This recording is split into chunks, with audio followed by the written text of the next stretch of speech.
एक भरोसे का और भगवान देवाधिदेव महादेव के अनुपम श्रद्धा का होता है।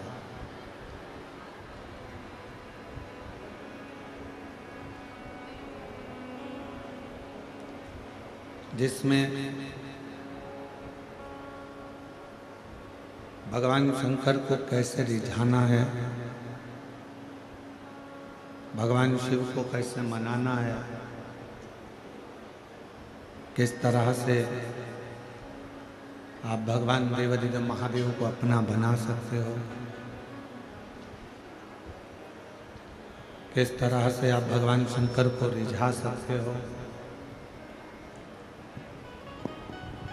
पूरे वर्ष में केवल एक श्रावण का महीना एक ऐसा होता है जिसमें मनुष्य हो, नाग हो, किन्नर हो, गंधर्व हो, सुर हो, असुर हो,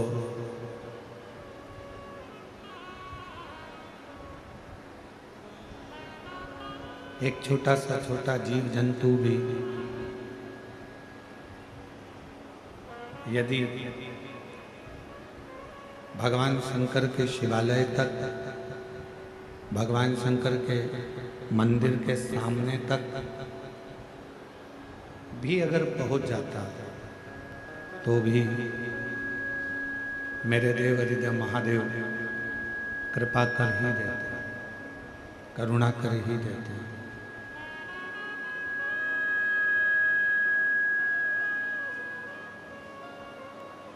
कितना सुंदर कहा कि समुद्र के तट पर बैठे हुए एक पक्षी, मिठास करो मिठास, समुद्र के तट पर बैठे हुए एक पक्षी ने सत्संग किया।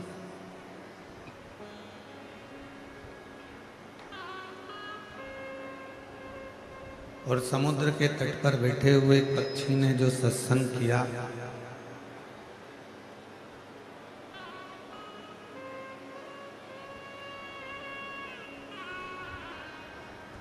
समुद्र के तट पर बैठे हुए पक्षी ने जो सत्संग किया,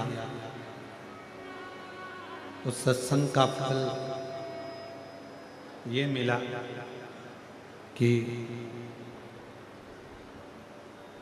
एक किनारे पर पक्षी बैठा है और बैठ कर कह रहा है कि मैं लंका में बैठी हुई माता सीता जी को देख रहा हूं।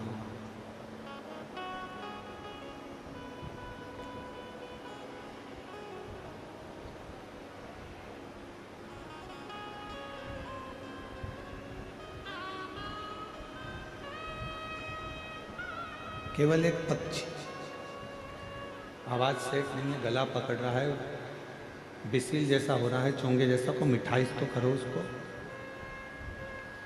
और पीछे की आवाजें खोलो पूरे पंडालों की। समुद्र के तट पर बैठा हुआ है एक पक्षी,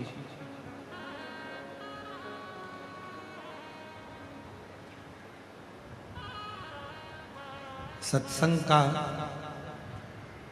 क्रम कर कर, सत्संग को धारण कर कर, सत्संग कर कर कहता है कि मैं लंका में बैठी हुई, लंका में विराजमान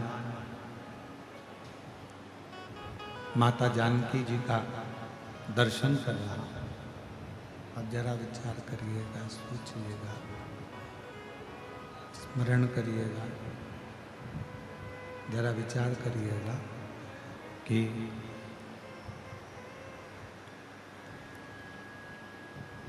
थोड़ा सा सत्संग एक पक्षी को मिल जाता है, थोड़ा सा सत्संग एक पक्षी को मिल जाता है तो लंका में बैठी हुई माँ जानकी जी का दर्शन कर लेता है। और यदि शिव महापुराण की कथा में देवराज का चरित्र, श्री बिंदुक का चरित्र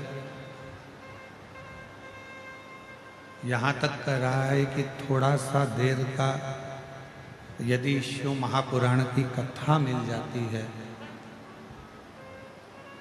थोड़ा सा भगवान शंकर का कथा का रसतत्व ग्रहण करने को मिल जाता है, तो भगवान शिव का भी दर्शन उस जीव को प्राप्त हो जाता है जो भगवान शिव की पवित्र कथा का लाभ ले रहा होता है, जो भगवान शंकर की पवित्र कथा को श्रवण कर रहा होता है। सत्संग, शिव की कथा, भगवान शंकर का चरित्र, भगवान का मंत्र जाप, भगवान शिव का नाम जाप, भगवान शिव की पवित्र कथा आपके जीवन में कुछ देगी ना देगी, पर इतना जरूर देगी कि अपने जीवन में आपको कभी दुखी नहीं होने देगी और जिंदगी में एक बार शिव का दर्शन जरूर करें। पर उसके लिए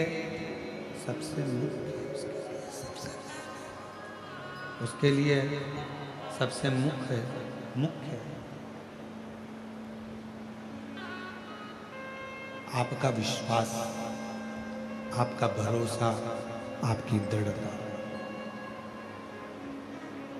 वो मूल है।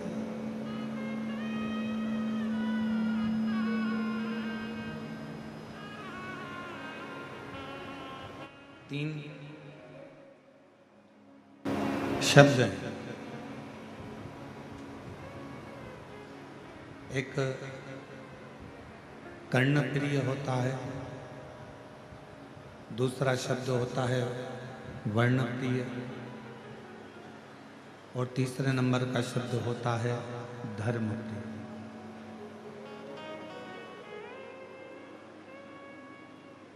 अब इन तीन शब्दों को हम थोड़ा समझें। पहले नंबर पर है कर्णप्रिय शब्द, दूसरे नंबर पर है वर्णप्रिय शब्द, और तीसरे नंबर पर है धर्मप्रिय शब्द। शिव महापुराण की कथा कहती है एक कर्णप्रिय शब्द होता है जो केवल हमको अच्छा लगता है, स्वयं को अच्छा लगता है, और उसमें हम अपने भीतर थोड़ा थोड़ा अभिमान, थोड़ा थोड़ा अहंकार उत्पन्न कर लेते हैं। इसको कर्णप्रिय कहा गया। किसी ने कोई बात कही, आपके लिए कही, आपके हिसाब से आपके लिए कहा, आप बहुत सुंदर हो, आप बहुत ज्ञानी हो, आप बहुत विद्वान हो, आप बहुत श्रेष्ठ हो, ये आपकी कर्णप्रियता। इसको कर्णप्रियता कहेंगे, जो सुनकर आपको अच्छा लग रहा है, जो सुनकर आपको श्रेष्ठ लग रहा है, आपको अच्छा लग रहा है, आपके लिए बोला गया। पर ये जो कर्णप्रिय शब्द हैं, ये हमारे जीवन में थोड़ा अहंकार उत्पन्न कर देते हैं, थोड़ा अभिमान उत्पन्न कर देते हैं।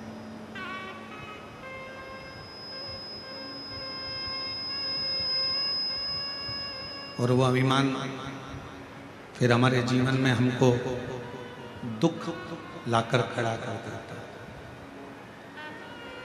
तकलीफ लाकर खड़ा कर देता है। जैसे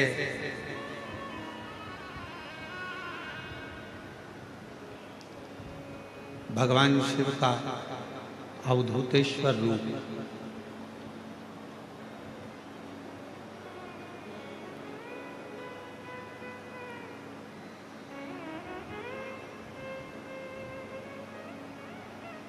कर्णप्रिय शब्द हमारे भीतर कुछ कुछ अहंकार की अनुभूति करा देता है।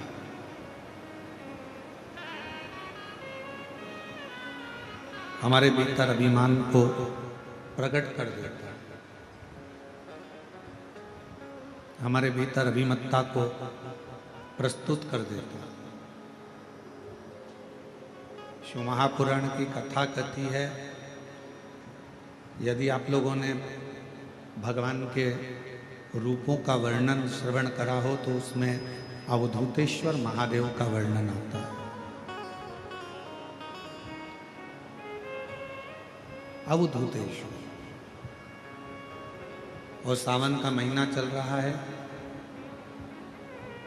कहते हैं कि श्रावण के महीने में भगवान शंकर के अवधूत रूप का यदि स्मरण किया जाए, श्रवण किया जाए, तो 12 ज्योतिर्लिंग के दर्शन का पुण्य फल उसी कथा में प्राप्त हो जाता है, मात्र अवधूतेश्वर भगवान की कथा के रसतत्व को श्रवण करने पर। भगवान अवधूतेश्वर की कथा को सुन लेना।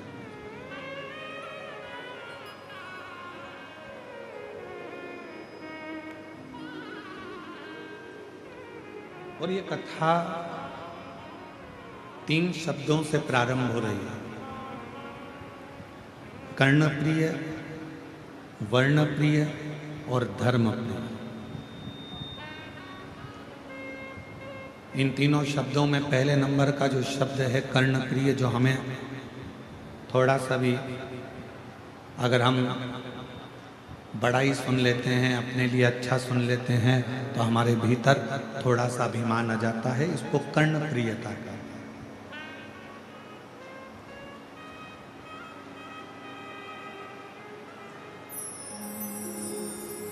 एक बार अवधूतेश्वर महादेव की कथा कहती है, अवधूतेश्वर नाथ की कथा कहती है कि एक बार इंद्र को लगा कि मैं देवगुरु बृहस्पति महाराज के पास में जाता हूं।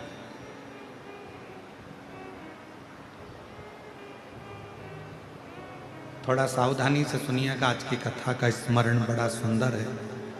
अवधूतेश्वर महादेव की कथा है। मैं बृहस्पति महाराज के पास जाता हूं और उनसे मुझे थोड़ा सा बात करना है, थोड़ा स्मरण करना है, थोड़ी चर्चा करना है।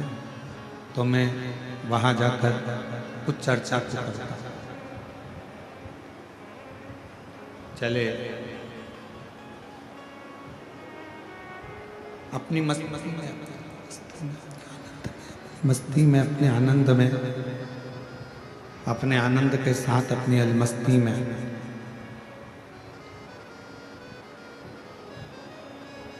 इंद्रदेव ऐरावत पर बैठकर हाइस हाइस आ रही है, हाइस, उसको थोड़ा ठीक करिए। ऐरावत पर बैठकर इंद्रदेव बृहस्पति महाराज के घर पहुंचे, उनके कुटिया में, और बृहस्पति महाराज शंभु शंभु शंभु बृहस्पति महाराज की कुटिया में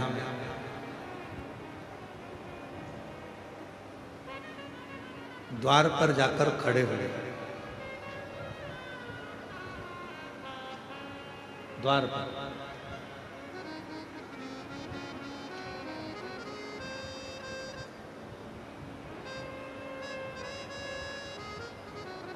हमारे बीच में शबरी नारायण वाले महाराज जी पधारे हैं।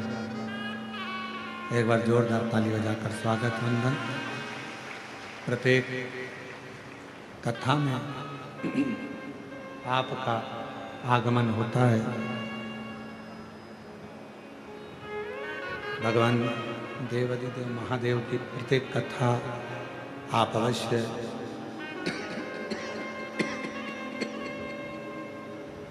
श्रवण करने के लिए आते हैं।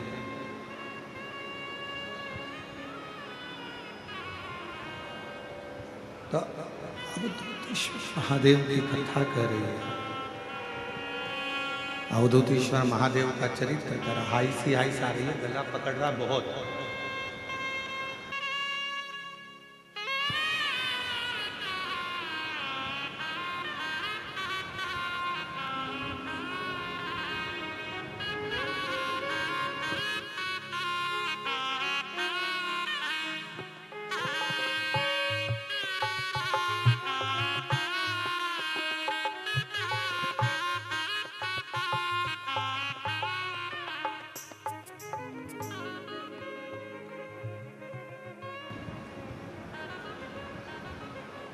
अवधूतेश्वर महादेव की कथा कर रहे हैं।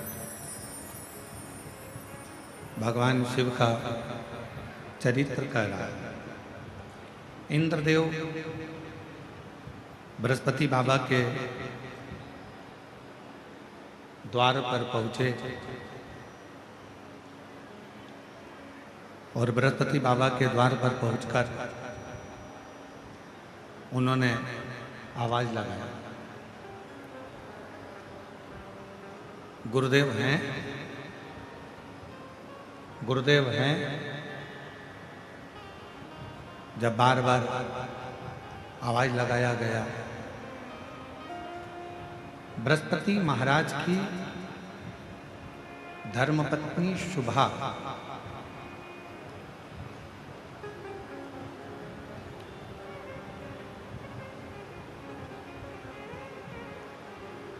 तीन धर्म पत्नियां थी, उसमें पहले नंबर पर थी शुभा, दूसरे नंबर पर थी तारा और तीसरे नंबर पर थी ममता।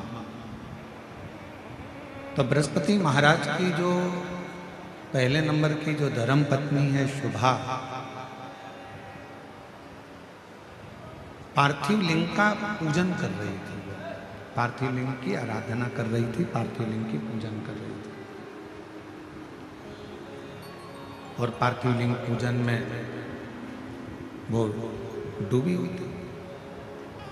इंद्रदेव ने दरवाजे पर पहुंचकर फिर आवाज लगाई, फिर वापिस आवाज दी गई, पर शुभा अपनी पूजन को छोड़कर, अपनी आराधना को छोड़कर उठी नहीं। वो अपनी आराधना में लगी हुई है। बस ठीक है, परंतु अंदर की आवाज नहीं आ रही, बाकी बाहर ठीक है।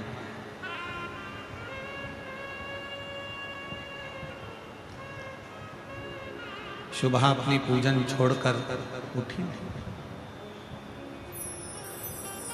इंद्रदेव ने फिर आवाज दी और इंद्रदेव ने वापस आवाज लगाई, पर शुभा के कानों में ऐसा नहीं कि शब्द नहीं जा रहा था। बृहस्पति बाबा की धर्म पत्नी के कानों में शब्द जा रहा था,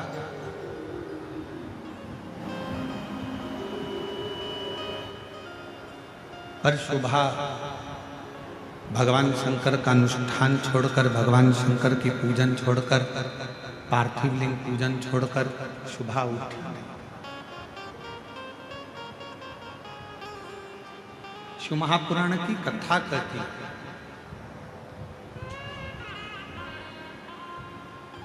10 मिनट के लिए, 5 मिनट के लिए, 2 मिनट के लिए यदि आप शिवालय में गए हो, शंकर जी के मंदिर में गए हो, भगवान शंकर की आराधना में गए हो, पूजन में गए हो, अर्चना में गए हो, चाकरी में गए हो, भगवान शिव के भजन में पहुंचे हो, पूरा समय आप नहीं दे पाए, 2 मिनट के लिए अगर गए हो, 10 मिनट के लिए आप भगवान की कथा में गए हो, या पूजन में गए हो, या आराधना में गए हो, या साधना में गए हो, तो वो 2 मिनट आपका फिर दूसरों के लिए नहीं होना चाहिए। फिर वो 2 मिनट आपका उस परमात्मा के लिए होना चाहिए जिसका तुम मंत्र जाप करने के लिए, जिसका तुम भजन करने के लिए, जिसका तुम स्मरण करने के लिए आया।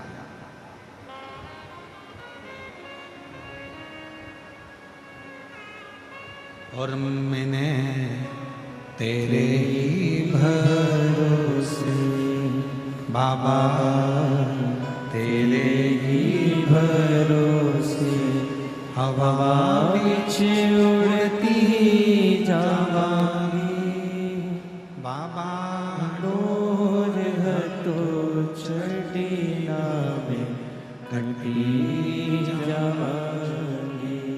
भोले मैं तेरी पतंग शंभू, मैं तेरी पतंग हवा विच उड़ती जावांगी बाबा, डोर हतो छड़ीना में कटी जावांगी। जितनी देर आप भगवान शिव की आराधना में लगा रहे हैं, जितनी देर आप भगवान शंकर को दे रहे हैं, 2 मिनट भी अगर आप भगवान शिव को दे रहे हैं, 5 मिनट भी आप यदि भगवान शंकर को दे रहे हैं, तो उस 5 मिनट पूरा शिव का पूरा शिव।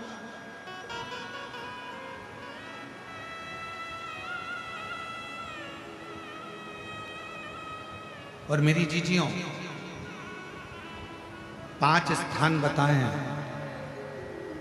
एक जनी को भेज के यहाँ का वैक्सीन चेक करें। 5 स्थान बताएं,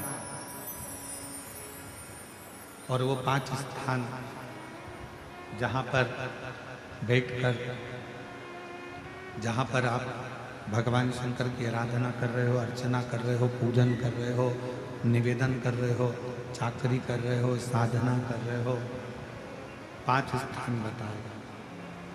उन 5 स्थान पर भले 2 मिनट के लिए आप लोग रहें, या 4 मिनट या 5 मिनट के लिए आप लोग रहें,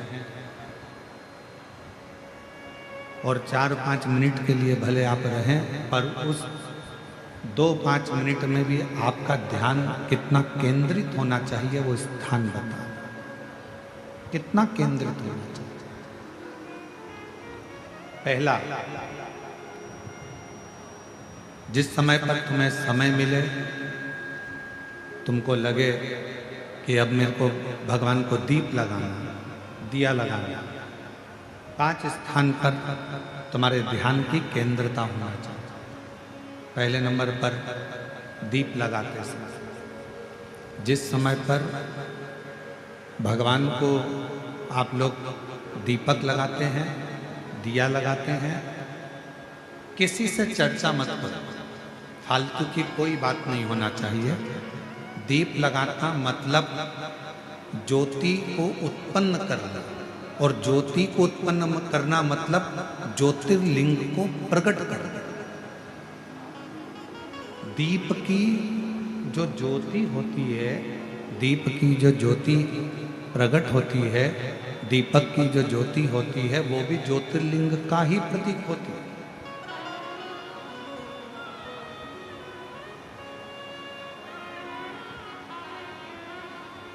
दीपक की जो ज्योति है वो ज्योतिर्लिंग का ही प्रतीक है, ज्योतिर्लिंग का प्रतीक। इसलिए दीपक लगाते समय व्यर्थ की किसी से बात ना करी जाए। दीपक लगाते समय किसी से व्यर्थ की बात ना करते हुए, जिस दीपक को आप प्रज्वलित कर रहे हो, जिस दीपक को आप लगा रहे हो, आपका ध्यान उस शिव की ज्योति में केंद्रित होना चाहिए।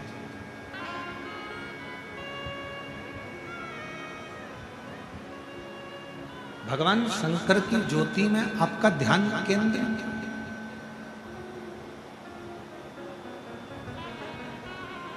और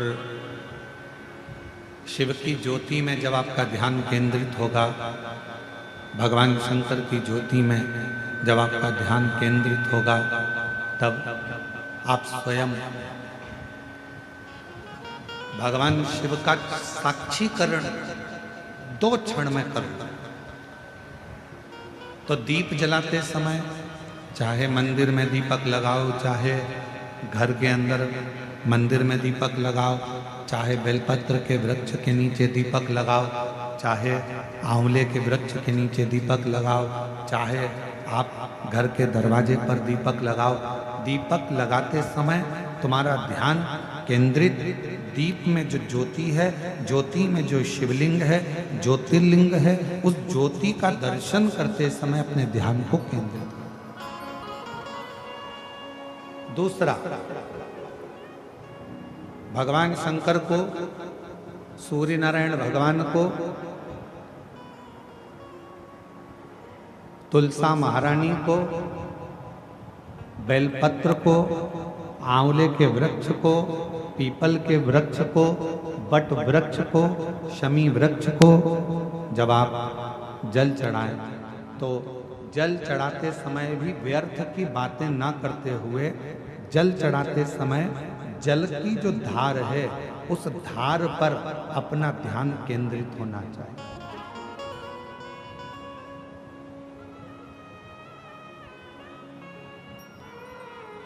उस प्रेशर बढ़ाओ, प्रेशर, उस धार पर आपका जल की जो धार हो उस धार पर आपका ध्यान केंद्रित हो। दीपक की ज्योति पर आपका ध्यान केंद्रित हो, जल की धार पर आपका ध्यान केंद्रित हो।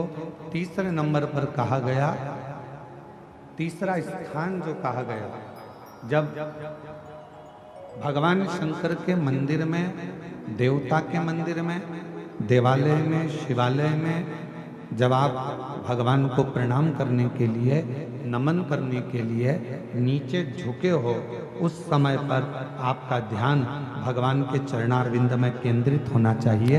ये तीसरे नंबर का स्थान है।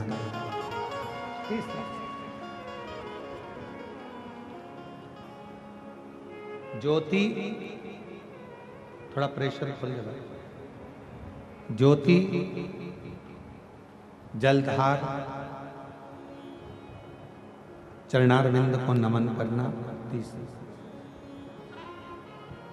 और चौथा स्थान बताया, नंदी के पास जब आप बैठो, हमने पहले भी कथा में कहा, जब कोई बहुत ज्यादा, बहुत बड़ा कोई तकलीफ, कोई कष्ट, कोई दुख, कोई परेशानी आपकी जिंदगी में यदि आ गई हो तो नंदी के पास शंकर जी को जल चढ़ाने के बाद 2 मिनट, 2 क्षण, 1 मिनट, 5 मिनट, जितना मिल जाए, आधा मिनट, 1 सेकंड नंदी के पास बैठना चाहिए।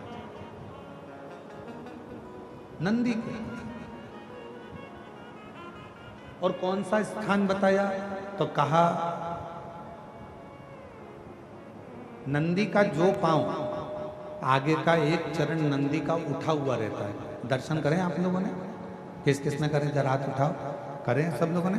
नंदी का आगे का एक पांव उठा हुआ होता है। तो नंदी, जब तुम कोई विषम परिस्थिति में हो, बहुत टेंशन में हो, बहुत तकलीफ में हो, बहुत कष्ट में हो, और बहुत ज़्यादा कोई डिप्रेशन में हो, कोई चिंता में हो, कोई बात अगर तकलीफ की है, तो नंदी का जो पांव उठा हुआ रहता है, उस पांव के पास में थोड़ी देर, नंदी के साइड में थोड़ी देर, 1 सेकंड, आधा सेकंड, आधा मिनट, 1 मिनट, 2 मिनट, 5 मिनट, जितना आप बैठो और थोड़ी देर बैठकर बाबा की ओर ध्यान को केंद्रित करो और अपने मन की बात कह दो। वो चौथा स्थान बताया, मन को केंद्रित करने।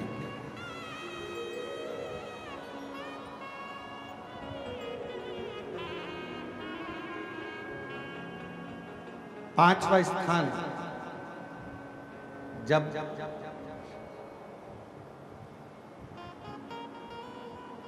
सही मार्ग नहीं मिल रहा हो, कोई सही रास्ता नहीं प्राप्त हो रहा हो, सही मार्ग नहीं मिल रहा हो, तो पांचवा स्थान, यदि मेरे महादेव के शिवलिंग के ऊपर जलाधारी लगी हो, तो मंदिर में गए, शिवालय में गए और भगवान शंकर के शिवलिंग के ऊपर यदि जलाधारी लगी हो तो जब आप भगवान शंकर के मंदिर से बाहर निकल रहे हो तो बाहर निकलते समय अगर आपको दरवाजे पर खड़े होकर जलाधारी का यदि दर्शन हो जाए तो 2 क्षण के लिए उसका दर्शन भी केंद्रित कर सकते हो। ये 5 स्थान ऐसे हैं जिन स्थान पर अपने भगवान के चरणारविंद को, भगवान के दर्शन को केंद्रित किया है।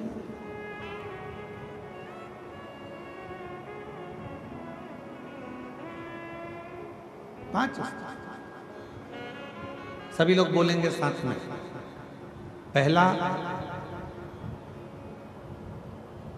जम के बोलो जरा, जम के बोलो, आवाज नहीं आ रही है।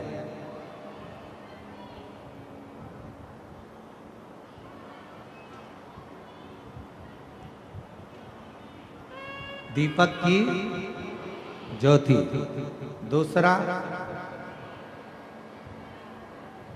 जम के बोलो जरा, जल की धार। तीसरा,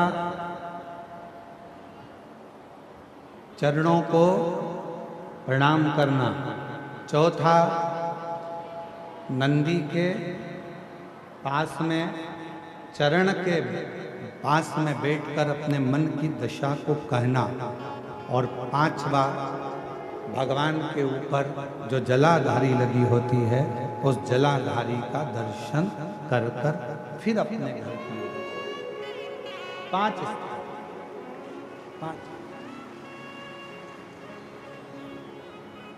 और जब शिव भक्ति में लगे हो, भगवान शंकर के विरल भक्ति में लगे हो, भगवान शंकर के भजन में लगे हो, भगवान शंकर के विरल भक्ति में लगे हो, जैसे बृहस्पति महाराज की धर्म पत्नी शुभा भगवान शंकर के पार्थिव लिंग का पूजन कर रही थी और पूजन के समय पर उसके कानों में शब्द गया, उसके कानों में शब्द पहुंचा और शुभा के कानों में शब्द पहुंचा पर शुभा उठी नहीं क्योंकि अपने ध्यान को केंद्रित करने में लगी,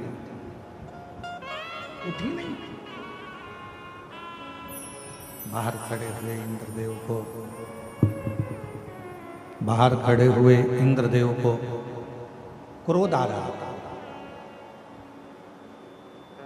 बाहर जो इंद्रदेव खड़े हैं उनको गुस्सा, क्रोध आ रहा। और क्रोध किस बात का आ रहा है कि मैं दरवाजे पर खड़ा हूं, देवराज इंद्र दरवाजे पर खड़े हैं और ये मुझे कोई लेने के लिए, कोई बुलाने के लिए, कोई दरवाजे पर आया ही नहीं, कोई द्वार पर पहुंचा ही नहीं।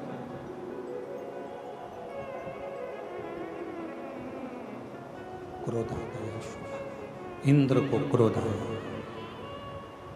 और जैसे ही इंद्र जी को क्रोध आया, गुस्से में आकर इंद्र अपशब्द कहने ही वाले थे और थोड़ी देर में बृहस्पति महाराज इंद्र को दरवाजे पर लेने के लिए आ गए।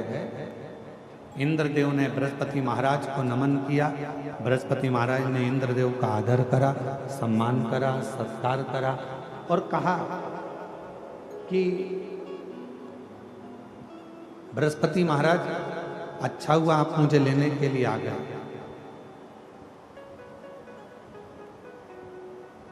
आपकी धर्मपत्नी शुभा वहां बैठकर पूजन कर रही है, आराधना कर रही है, चाकरी कर रही है, विनय कर रही है और वो शुभा फिर भी मेरे शब्द को सुनकर भी मेरे पास में नहीं आ रही प्रणाम करने, नमन करने, मुझे आतिथ्य देने के लिए।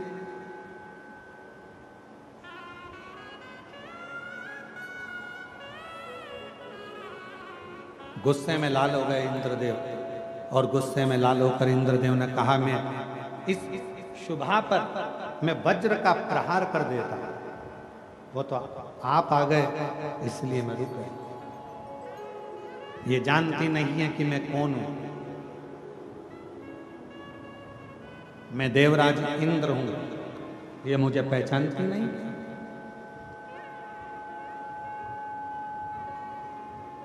ये मुझे जानती नहीं क्या?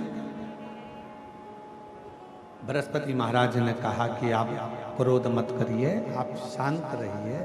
हो गई सुबह भगवान शिव की आराधना में लगी थी, साधना में लगी थी, भजन में लगी थी, कीर्तन में लगी थी, स्मरण नहीं कर पाई, नहीं देख पाई।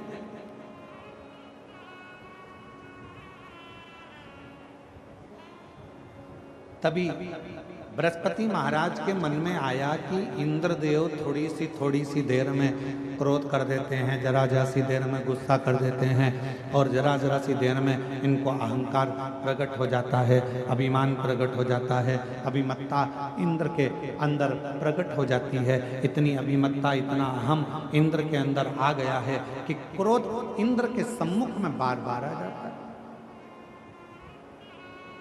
क्यों ना इंद्र पार्थिव पूजन के समय पर, पार्थिव लिंग के पूजन के समय पर इंद्र यहाँ आए हैं, पार्थिव लिंग का पूजन चल रहा है और इंद्र यहाँ आए हैं। क्यों ना मैं इंद्र को भगवान देवाधिदेव महादेव का दर्शन कराने के लिए लेकर जाऊं। क्यों? क्योंकि शिव का दर्शन करने वाले का अहंकार समाप्त हो जाता है, शिव का दर्शन करने वाले की अभिमत्ता समाप्त हो जाती है, शिव का दर्शन करने वाले का अहंकार, अभिमत्ता, उसके भीतर का अहम धीरे धीरे समाप्ति की ओर चले जाए। क्यों ना मैं जाऊं, मैं पहुंचूं। बृहस्पति महाराज ने तुरंत इंद्रदेव से कहा कि आप हमारे साथ में चलो, आप हमारे साथ चलो, हम और आप भगवान देवाधिदेव महादेव का दर्शन करने के लिए चलते। और इंद्रदेव के साथ में भगवान बृहस्पति और बृहस्पति भगवान के साथ में इंद्रदेव दर्शन के लिए चले, दर्शन को चलते। अब चलते चलते चलते चलते शिवजी को भान हो गया। शिव महापुराण की वायव्य संहिता कहती है, जब कोई स्त्री पुरुष मनुष्य कोई भी शंकर जी के मंदिर की ओर आगे बढ़ता है, शंकर जी के मंदिर की ओर जाना चाहता है, जब कोई स्त्री पुरुष मनुष्य शिवालय की ओर आगे बढ़ता है, तब भगवान शंकर का ध्यान उस मनुष्य पर पड़ जाता है। भगवान शिव का ध्यान उस मनुष्य पर हो जाता है। और मनुष्य का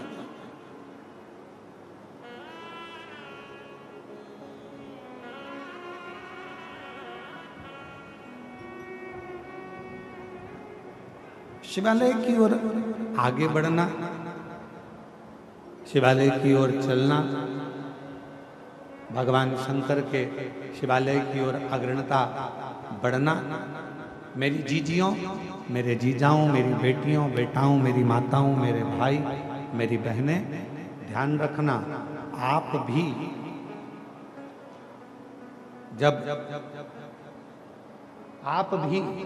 जब भगवान शंकर के मंदिर की ओर एक लोटा जल लेकर जाते हो, आप भी जब भगवान शंकर के मंदिर की ओर एक लोटा जल लेकर आगे बढ़ते हो, तो कभी ये मत सोचना कि हमें कौन देख रहा है, कौन नहीं देख रहा है। शिव महापुराण की वायव्य संहिता कहती है, जब कोई मनुष्य भगवान शंकर के शिवालय की ओर बढ़ता है, तब स्वयं त्रिकालदर्शी देवाधिदेव महादेव की दृष्टि उस मनुष्य पर होती है, मानव पर होती है। और शंभो शरण में पड़ी मांगो घड़ी रे घड़ी, दुख काटो दया करी दर्शन आपो। शंभो शरण पड़ी मांगो घड़ी रे घड़ी, दुख काटो दया करी दर्शन आपो। जब आप और हम भगवान शंकर के शिवालय की ओर आगे बढ़ते हैं, जब आप और हम भगवान शंकर की ओर आगे बढ़ते हैं, शिव के मंदिर की ओर, शिवालय की ओर, शिव कथा की ओर, शंकर की अविरल भक्ति की ओर, भगवान शिव के भजन की ओर जब हम बढ़ते हैं, तब हमारे ऊपर शिव की दृष्टि जलती है। शिव की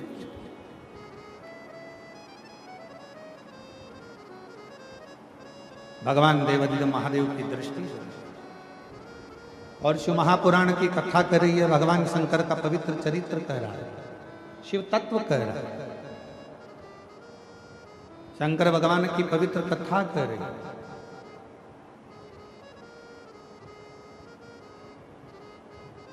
बृहस्पति देव और इंद्र देव दोनों जा रहे थे और शंकर भगवान ने विचार कर लिया ये मेरे पास आ रहे हैं तो क्यों ना मैं इनकी परीक्षा ले। और परीक्षा लेने के लिए भगवान शंकर वस्त्र विहीन, नग्न वेश,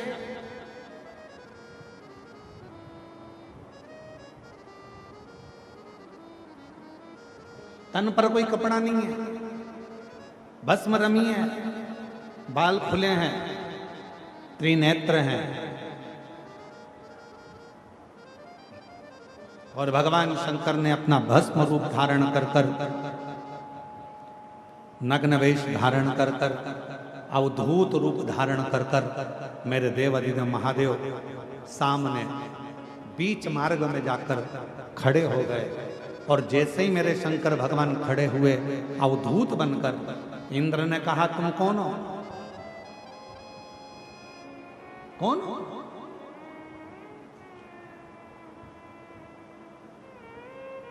तुम हो कौन?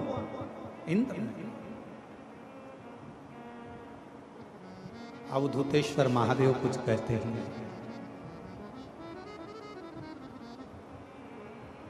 अवधूतेश्वर महादेव कुछ कहते ही नहीं, कुछ बोलते ही नहीं।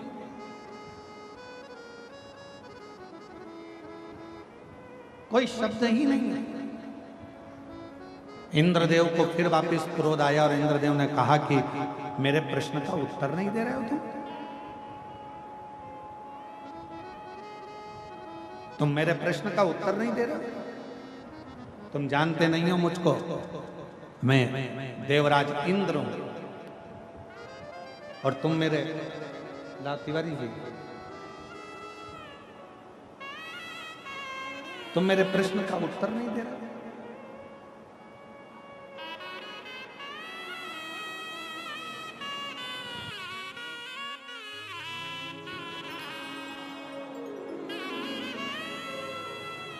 हमारे बीच में श्री ब्रजभूषण शरण सिंह जी, नेताजी पूर्व सांसद केसर सिंह जी उत्तर प्रदेश से हमारे बीच में पधारे हैं। एक बार जोरदार ताली बजाकर स्वागत वंदन। साथ में श्री संजय सिंह जी, भारतीय कृषि संघ अध्यक्ष, एक बार जोरदार ताली बजाकर आपका बहुत बहुत साधुवाद है। श्री ब्रजभूषण शरण जी उत्तर प्रदेश में आपकी शिव भक्ति और भगवान शंकर की अविरल भक्ति आपकी बड़ी जनमानस में केंद्रित है। और दया सिंह जी कह रहे थे कि ब्रजभूषण शरण जी केवल कथा श्रवण करने के लिए आए हैं उत्तर प्रदेश से छत्तीसगढ़। मैं आपको बहुत बहुत साधुवाद देता हूँ, धन्यवाद देता हूँ। बाबा की कृपा आप पर सदा बनी रहे, शिव कृपा आप पर हमेशा साथ। शिव शिव है।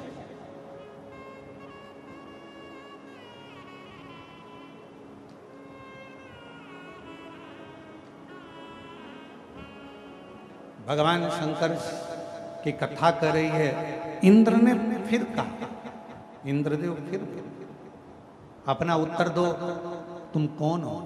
भगवान शिव कुछ कहते नहीं, कुछ नहीं। जब भगवान देवादिदेव महादेव कुछ नहीं बोले, तब इंद्र को फिर गुस्सा आ गया। अब की बार उसने वज्र उठाया और वज्र उठाकर भगवान शंकर की ओर फेंकने लगे। जैसे ही वज्र शिवजी की ओर फेंका, वैसे ही भगवान शंकर ने उस वज्र के समेत इंद्र के हाथ को काट दिया। इंद्र का हाथ कटते ही इंद्र बिलखने लगे, रोने लगे। बृहस्पति महाराज समझ गए यह कोई साधारण सा पुरुष नहीं है, ये साधारण सा कोई मनुष्य नहीं है, ये स्वयं देव अधिदेव महादेव हैं, जो हमारी इस यात्रा के अंदर इंद्र के अभिमान को तोड़ने के लिए, इंद्र की अभिमत्ता को तोड़ने के लिए, इंद्र के अहम को तोड़ने के लिए, ये कोई साधारण नहीं है।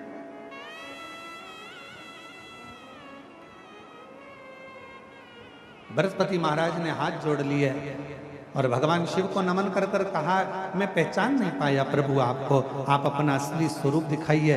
शंकर भगवान तुरंत क्रोध में लाल हो रहे थे। उन्होंने अपनी तीसरी नेत्र के द्वारा इंद्र को भस्म करने के लिए ज्वाला प्रकट कर दी।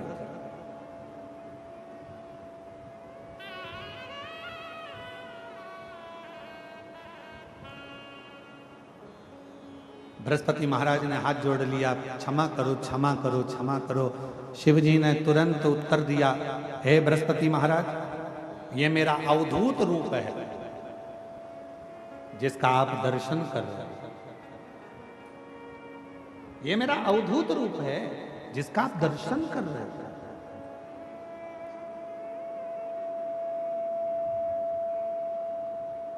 हे बृहस्पति महाराज, आप कह रहे हो कि इंद्र को मैं क्षमा कर दूं, मैं इंद्र को क्षमा कर देता हूं, उनका हाथ भी जोड़ देता हूं, उनका वज्र भी उनके पास में रख देता हूं, पर मेरी तीसरे नेत्र की ज्वाला जो ज्योति निकली है, जो प्रकाश निकला है, इस अग्नि को मैं कहां दूं? इस क्रोध को, इस अग्नि को मैं कहां स्थापित करूं? बृहस्पति महाराज ने हाथ जोड़ लिए, आप करुणा करेंगे तो सब करुणा करेंगे, आप कृपा करेंगे तो सब कृपा करेंगे, आप दया करेंगे तो सब दया करेंगे। आप कृपा करिए, दया करिए, करुणा करिए। तब भगवान शंकर ने जो तीसरे नेत्र के द्वारा जो अग्नि प्रकट हुई थी, जो प्रकाश प्रकट हुआ था, जो तेजपुंज प्रकट हुआ था, उसको समुद्र के अंदर डाल दिया। जैसे ही समुद्र में डाला, उसमें से एक बालक प्रकट हो गया जिसका नाम जलंधर हो गया, जिसका नाम जलंधर हो गया। और वो जलंधर असुरों का राजा बनकर बैठ गया। बहुत उसने उपद्रव मचाया। आखिरी में वृंदा, जो जलंधर की धर्म पत्नी थी, वो सातित्ववान पति को परमेश्वर मानने वाली, पति के चरणों का नित्य स्मरण करने वाली, पति के चरणों को नमन करने वाली। और कल कथा में कहा था, दो हमारी भूमि को आज भी संभाले हुए हैं, एक गौ माता और दूसरे नंबर पर है भारत में जन्म लेने वाली मेरी बहन बेटियां, मेरी माताएं आज भी पृथ्वी को संभाले हुए हैं।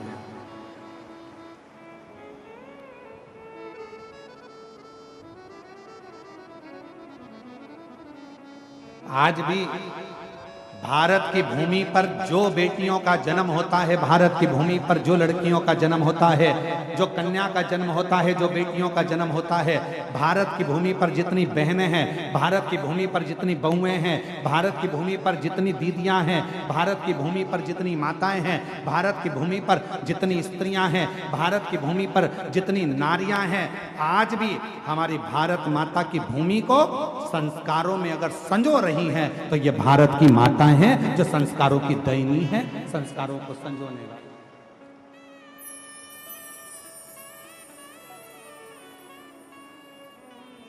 ये भारत की भूमि का गौरव है।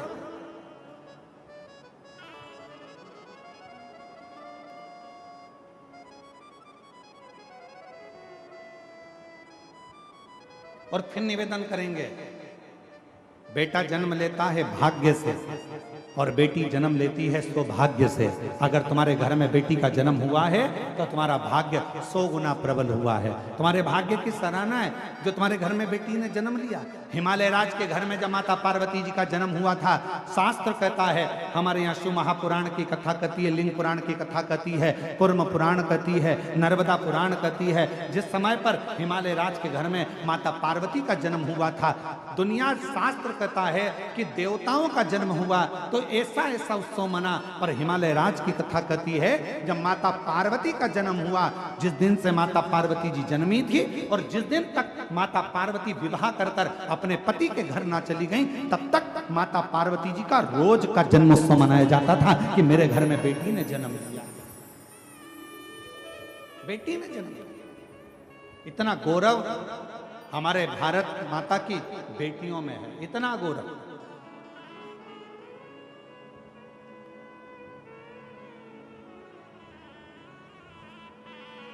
और यही कारण है आज बेटियों की शिक्षा, कल कथा में कहा था, बेटियों को कन्यादान में कुछ देओ मत देओ, पर बेटी के कन्यादान में कुछ देना ना देना, पर इतना याद रखना, तुम्हारे घर में अगर बेटी जन्म ले ले तो उसको अच्छे कॉलेज में, अच्छे स्कूल में अच्छी शिक्षा जरूर देना, अच्छा संस्कार जरूर देना, तो बेटी को कन्यादान देने की जरूरत नहीं पड़ेगी। आपकी बेटी खुद ज्ञानवान रहे, उसका कन्यादान ही उसकी शिक्षा है।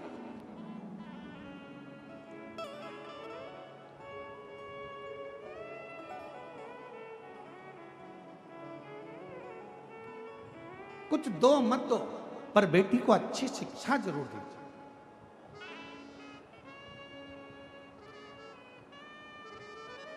अब हम आपसे पूछें, तुम्हारे घर में बच्चा जन्म लेता है तो कितने दिन तक उत्सव मनता है? तो लोग कहेंगे 10 दिन, 12 दिन, 15 दिन, 20 दिन, 1 महीना, 2 महीना, 4 महीना, 1 साल, 2 साल, 4 साल। पर माता पार्वती जी हिमालय राज जी के घर में जन्म ली और हिमालय राज के यहाँ रोज का जन्मोत्सव मनता था, प्रतिदिन जन्म महोत्सव, प्रतिदिन।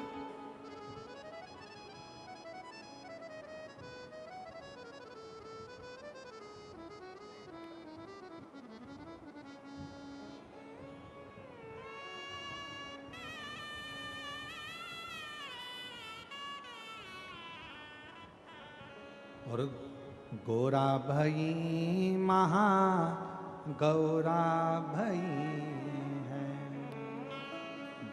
गोरा भई महा गौरा भई,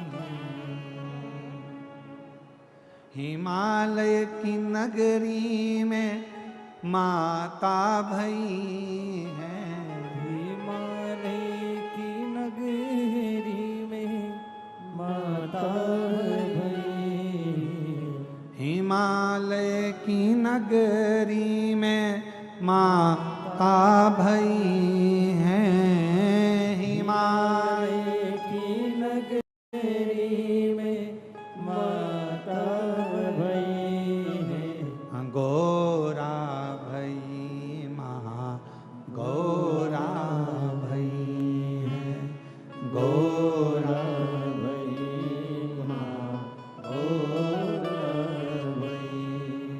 गोरा भई महा गौरा भई है, गोरा भई महा गौरा भई। माता पार्वती जी का नित्य नूतन आनंद के साथ जन्मोत्सव हो रहा है। वृंदा जलंधर जी के साथ में बिहार रही है और वृंदा का सातित्व, पति के चरणों का प्रेम, पति के चरणों का स्नेह, पति के चरणों की प्रीति, पति के चरणारविंद की पूजन वृंदा करती थी, जिसके कारणवश जलंधर और उत्पाती होता चलेगा। क्योंकि जलंधर को मालूम था जब तक वृंदा है तब तक मेरे प्राण नहीं जाएंगे, नहीं जाएंगे। पर गजब कब हुआ? जब जलंधर एक बार उपद्रव करते करते करते करते एक शिवालय के पास में पहुंच गया, और एक शिवालय के पास में जैसे ही पहुंचा, उस शिवालय में भगवान शंकर का शिवलिंग था, और जलंधर ने क्रोध में आकर उस शिवलिंग को उठाकर दूर फेंक दिया और तोड़ दिया। तब शंकर जी को क्रोध नहीं आया, शिव जी को क्रोध नहीं आया, क्रोध आया भगवान नारायण को, क्रोध आया भगवान नारायण को। और नारायण भगवान तुरंत क्रोध में लाल होकर तुरंत भगवान देवादिदेव महादेव के पास पहुंच गए।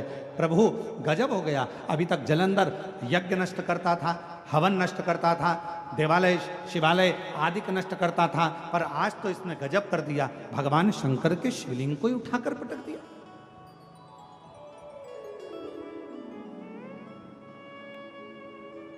भक्त का मन दुख गया, भगवान नारायण का मन दुखा, भगवान नारायण का हृदय दुखने लगा। भगवान नारायण का हृदय दुखता हुआ देखकर भगवान शिव को क्रोध आ गया। हमने पहले भी कथा में कहा, आज फिर कथा में कहते हैं, भगवान शंकर का यदि कोई भक्त है, शिव का कोई उपासक है, शंकर की कोई आराधना करने वाला है, शंकर का कोई भजन करने वाला है, शिव की उपासना करने वाला है, शंकर के मंदिर में रोज जाने वाला है, शंकर की कथा में नित्य स्मरण करने वाला है। हम पहले भी कहे हैं कि दुनिया में भगवान शंकर सबको माफ कर सकते हैं, पर शिव जी अपने भक्त को जो कष्ट देता है उसको कभी माफ नहीं करते, उसका तो बदला शिव लेकर ही रहते हैं। भगवान शंकर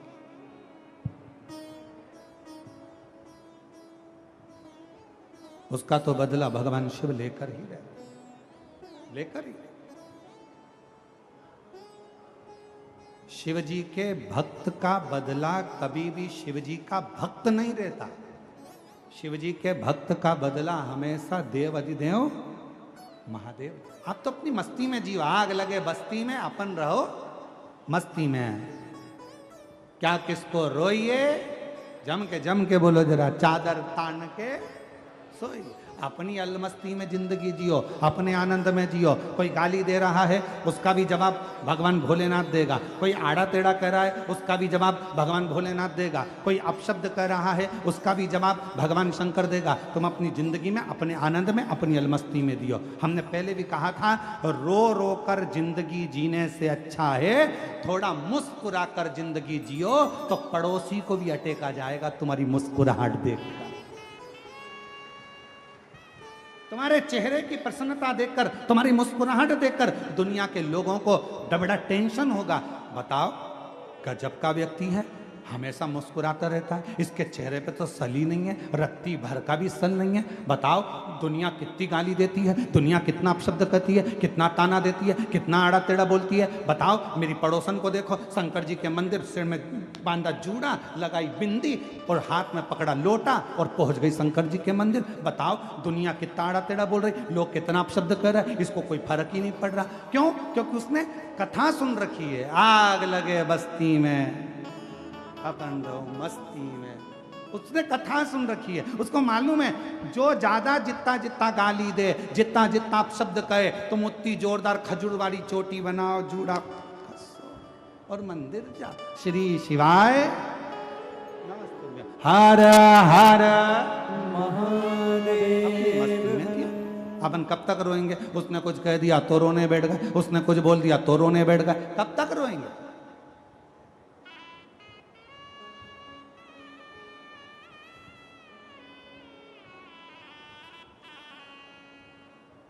कब तक?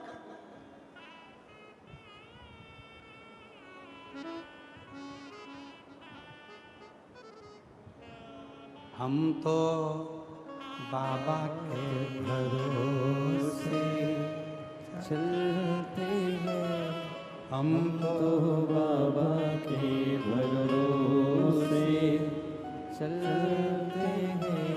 ये दुनिया वाले जलते हैं, ये दुनिया वाले जलते हैं, हम तो बाबा के भरोसे चलते हैं, हम तो बाबा के भरोसे चलते हैं। एक पत्र आया है, अच्छा है।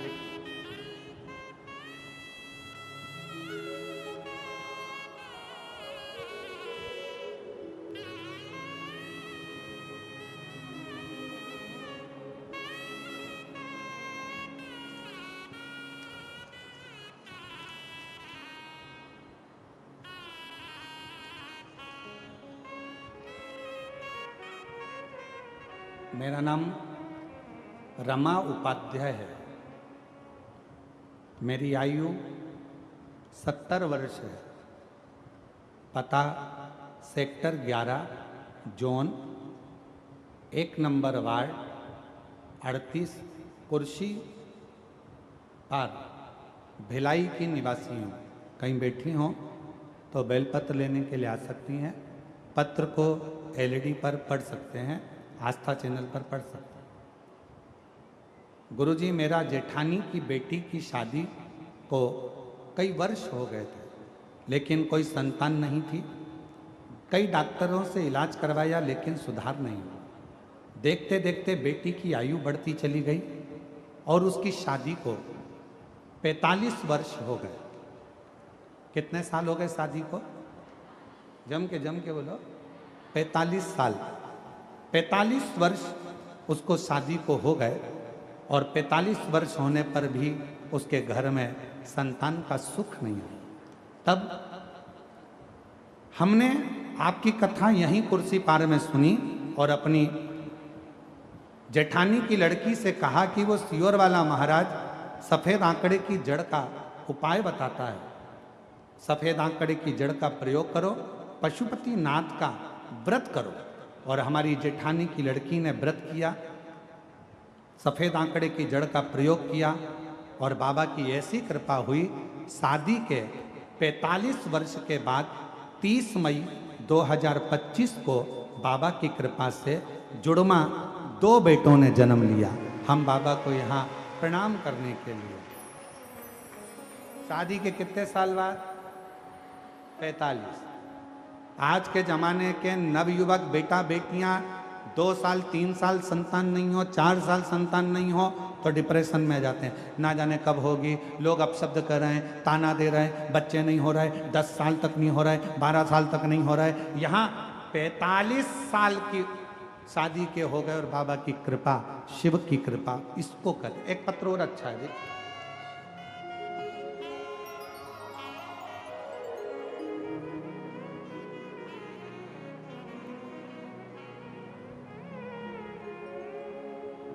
अश्वनी विश्वकर्मा, कहीं बैठी हो तो हाथ हिला सकती हैं। अश्वनी विश्वकर्मा। मेरे पति का नाम अशोक विश्वकर्मा है।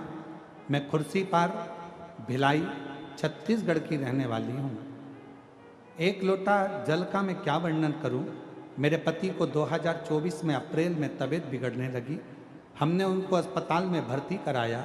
वहाँ डॉक्टरों ने सारे टेस्ट कराए। डॉक्टरों ने टेस्ट करा के दौरान पेट में कैंसर बता दिया। जब पेट में कैंसर बताया तो भिलाई अस्पताल में 1 हफ्ता भर्ती के दौरान मैं रोज महादेव के मंदिर जाना, शिवलिंग पर जल चढ़ाना शुरू कर दिया। डॉक्टर के हिसाब से कैंसर पेट के अंदर फैल चुका था, कंट्रोल करना कठिन था।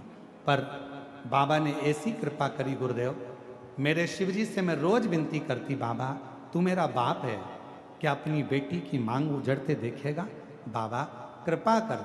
शिवजी पे चढ़ा हुआ जल लाती, अपने पति को पिला देती, रोज प्रार्थना करती। और बाबा ने ऐसी कृपा करी कि डॉक्टर तो कह रहे थे कि ये कैंसर कंट्रोल नहीं होगा। दूसरे हफ्ते ही डॉक्टर ने कह दिया कि अब इनका कैंसर कंट्रोल में है और इनकी सारी रिपोर्टें नॉर्मल आना प्रारंभ हो गई है, आप इनको घर ले जा सकते हो। ये ठीक है। शिव शिव है, शंकर शंकर है, ओघड़दानी ओघड़दानी।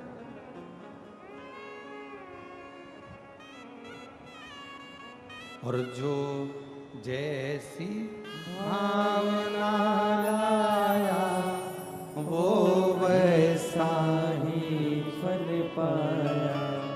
जो जैसी भावना सब बोलिए सब, वो वैसा ही फल पाया।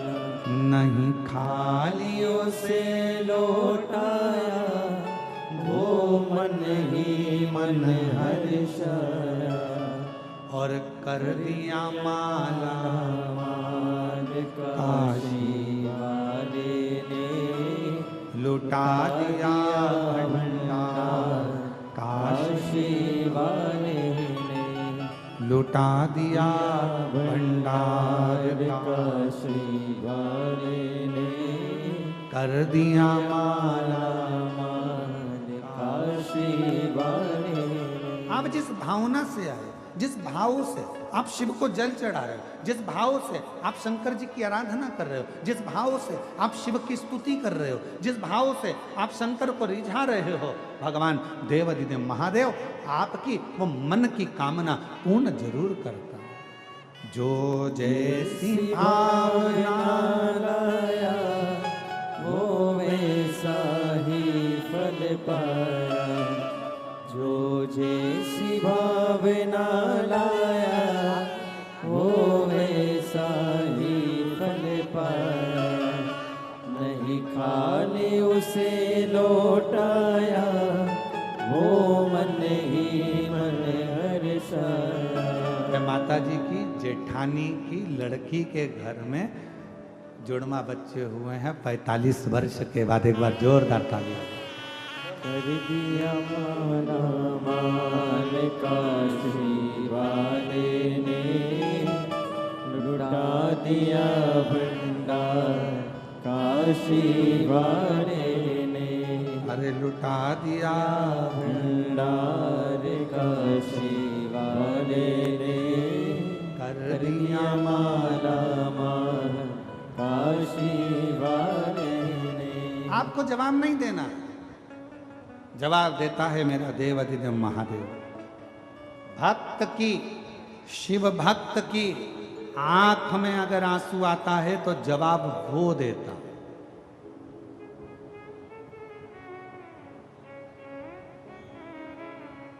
वो आपको नहीं देता, आप तो शांत।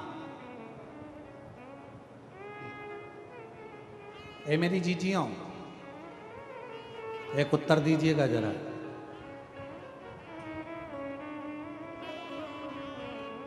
पति के साथ गाड़ी पे जा रही हो,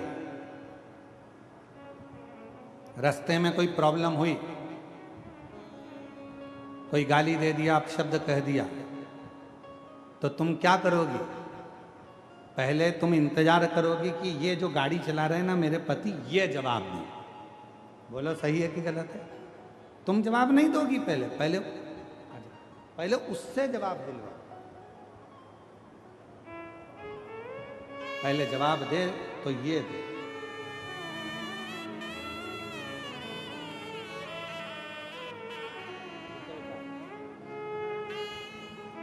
इनके पति को पेट में कैंसर हो गया था, पूरे शरीर में फैल रहा था।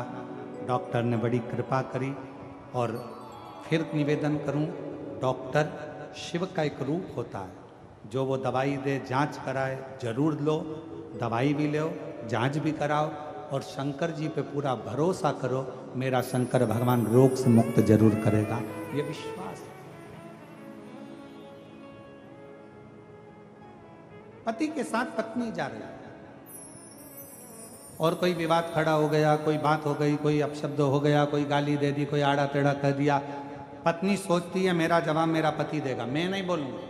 उसी तरह जो भक्त होता है ना शिव जी का, वो इंतजार करता है मेरा जवाब मेरा शंकर देगा, आज नहीं तो कल देगा, और देगा जरूर, और वो समय जाकर छोड़ देगा, छोड़ देगा। इसलिए निवेदन, फिर निवेदन कर,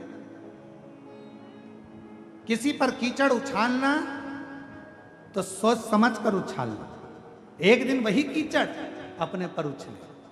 किसी को आड़ा टेढ़ा बोलना, सोच समझ कर बोलना, एक दिन वही शब्द हमारे पास आएंगे। किसी को बद्दुआ देना तो सोच समझ कर देना, वही बद्दुआ एक दिन पलट कर हमारे पास आए।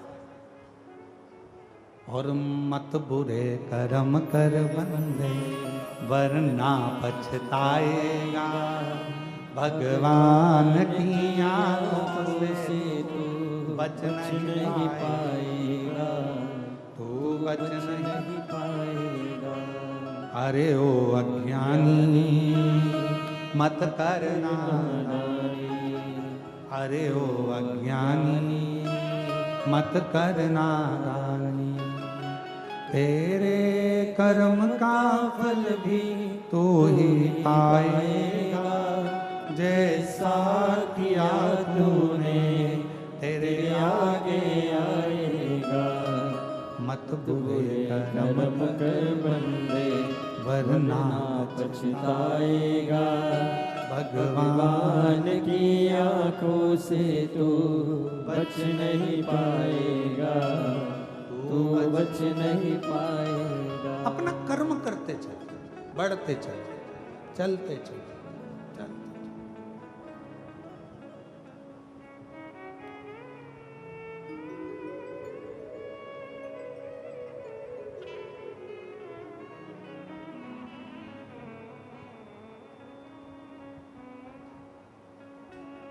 जितना भगवान का भजन कर कर बढ़ोगे उतना जीवन का एक सुख, एक आनंद प्राप्त होता चला जाएगा। एक सुख।